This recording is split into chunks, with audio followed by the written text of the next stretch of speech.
সুফি সাহেবের আমাদের এখানে হিজবুল বাহারে জাকাতে কবির যেটা আমরা আদায় করি, আল্লাহ পাক যাদেরকে কবুল করে, আর অনেকেই আমাদের থেকে অনুমতি নিয়ে গড় করে অন্য শহরে থাকে বা পৃথিবীর যে কোনো প্রান্তে থাকে, মা বোনেরা সহ যাদের সুযোগ হয় তারা এটা দিতে পারে। এটা এমন এক দোয়া, আমি মুক্তসারভাবে বলতেছি, এটা হযরত রাসূল করিম সাল্লাল্লাহু আলাইহি ওয়াসাল্লাম হযরত ইমাম আবুল হাসান সাদেরী রহমতুল্লাহ আলাইহিকে এসে শিখাইছেন সরাসরি।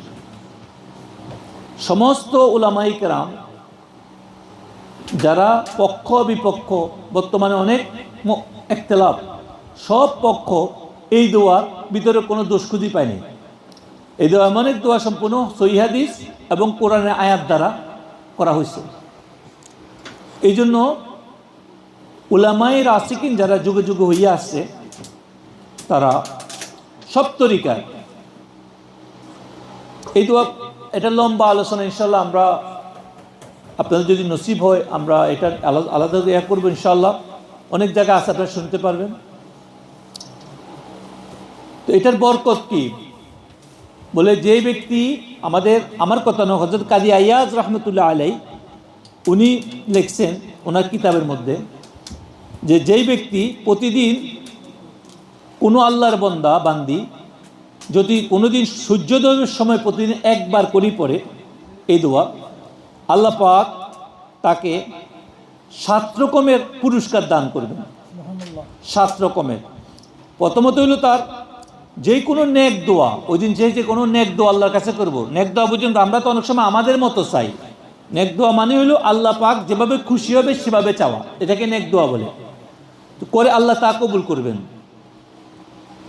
তারপরে তার মনের ভিতরে যত রকমের দুশ্চিন্তা আছে, মনের কষ্ট আছে, পেরেশানি আছে, এগুলো আল্লাহ পাক তার থেকে দূর করে দিবেন। 3 নম্বর হইল মানুষের কাছে, সমাজের কাছে তার সম্মান আল্লাহ বাড়াই দিবেন। কি করবেন? আল্লাহ পাক তার সম্মান বাড়াই দিবেন। 4 নম্বর হইল তার অন্তরের মধ্যে, তার দিলের মধ্যে ঈমান মজবুত করে দিবেন। দিলের ভিতরে আল্লাহ পাক তার তাওহীদের নূর বাড়াই দিবেন।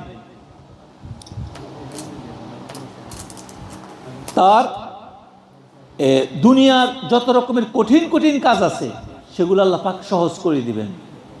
তারপরে হলো তার অভাব অনটন যা আছে আল্লাহ পাক তা দূর করে দিবেন। অভাব অনটন তা আছে তা কি দূর করে দিবেন।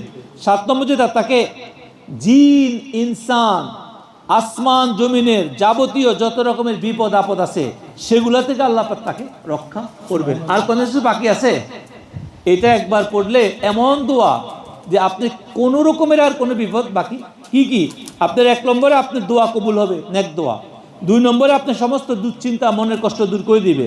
3 নম্বরে আপনাকে আল্লাহ পাক সম্মান বাড়ায় দিবে সমাজে সব জায়গায়।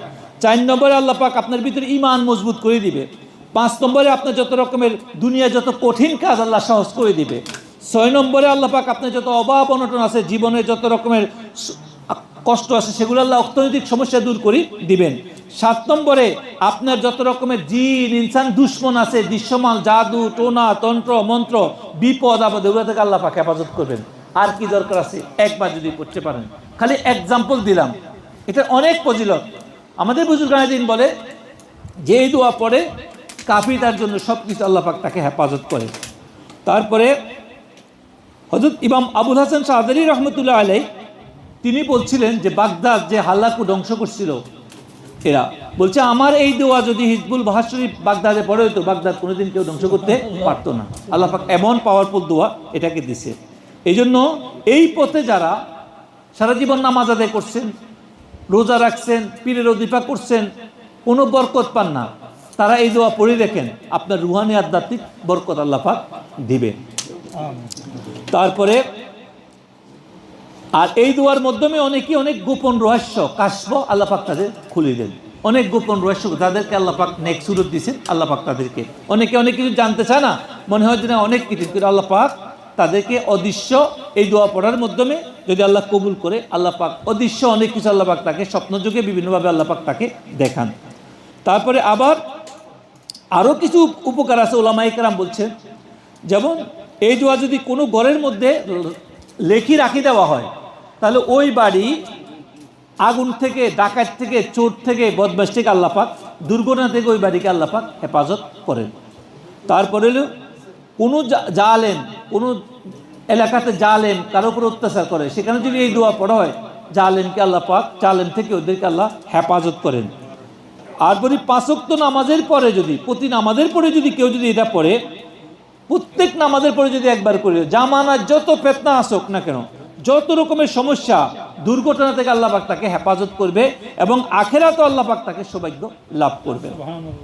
তো যারা যাকাত দিছি তারা প্রতি নামাজের পরে পড়লে অনেক ভালো।